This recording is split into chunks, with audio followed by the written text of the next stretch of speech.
राधे राधे दोस्तों। हिंदू धर्म में पौष मास के कृष्ण पक्ष में पड़ने वाली एकादशी को सफला एकादशी कहते हैं। एकादशी तिथि पूर्ण रूप से भगवान विष्णु को समर्पित होती है।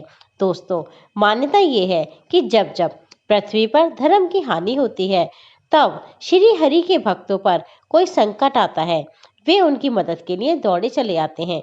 यदि हम बात करें सफला एकादशी की, तो इस पावन व्रत को विधि विधान से करने पर भगवान विष्णु शीघ्र ही प्रसन्न होते हैं और साधक पर अपनी कृपा बरसाते हैं। उनके सोचे हुए सभी काम को सफल होने का आशीर्वाद प्रदान करते हैं। तो आइए अब हम जानेंगे सफला एकादशी कब है, व्रत की पूजा विधि क्या है और पूजा का शुभ मुहूर्त क्या है। पंचांग के अनुसार पौष माह के कृष्ण पक्ष की एकादशी तिथि का आरंभ 14 दिसंबर रविवार के दिन शाम को 6:50 पर होगा।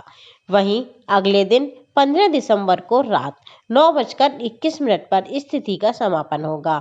ऐसे में उदय तिथि के अनुसार सफला एकादशी का व्रत 15 दिसंबर सोमवार को रखा जाएगा। एकादशी तिथि वाले दिन व्रत रखने वाले जातकों को सुबह ब्रह्म मुहूर्त में उठ जाना चाहिए।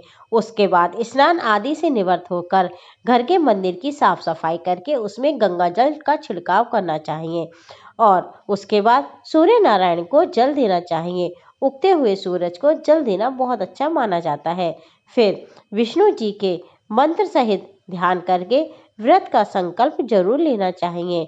अब अपने पूजा घर में एक चौकी पर लाल या पीले रंग का वस्त्र बिछाना चाहिए। उसके बाद मंदिर में गंगा जल का छिड़काव करना चाहिए और चौकी पर भगवान विष्णु व माता लक्ष्मी की मूर्ति स्थापित करनी चाहिए। अब पूजा के दिन अगर आप करते आए हैं तो घट स्थापना भी जरूर करनी चाहिए। उसके बाद देसी घी का दीपक प्रज्वलित करना चाहिए। भगवान विष्णु को पीले फूल, तुलसी दल जरूर चढ़ाना चाहिए।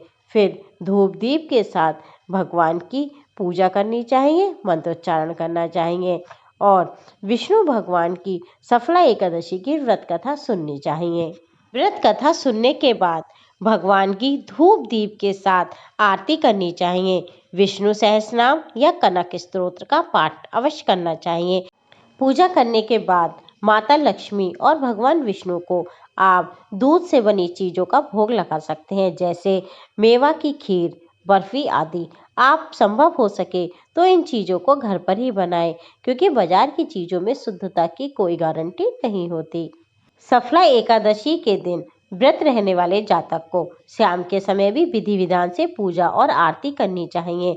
उसके बाद तुलसी में भी एक देसी घी का दीपक आपको जरूर जलाना चाहिए। आरती करने के बाद आपको भोग अर्पित करना चाहिए और प्रसाद रूप में उसे ग्रहण करना चाहिए। सफला एकादशी के दिन विधि विधान से पूजा और व्रत करने से जीवन में सभी प्रकार के सुखों की प्राप्ति होती है। साथ ही इससे जातक को मोक्ष भी प्राप्त होता है। धार्मिक मान्यताओं और शास्त्रों के अनुसार सभी व्रतों में एकादशी के व्रत को सबसे उत्तम और पुण्यकारी माना जाता है। कहा जाता है कि 5000 वर्ष तक तप करने के समान फल सफला एकादशी का व्रत करने से प्राप्त होता है। साथ ही व्रत रखने वाले जातक को भगवान विष्णु की विशेष कृपा प्राप्त होती है। बोलिए विष्णु भगवान की जय। अगर आपको जानकारी अच्छी लगी हो तो इसे लाइक करें, शेयर करें और मेरे साथ जुड़े रहने के लिए मेरे चैनल को सब्सक्राइब करें। राधे राधे।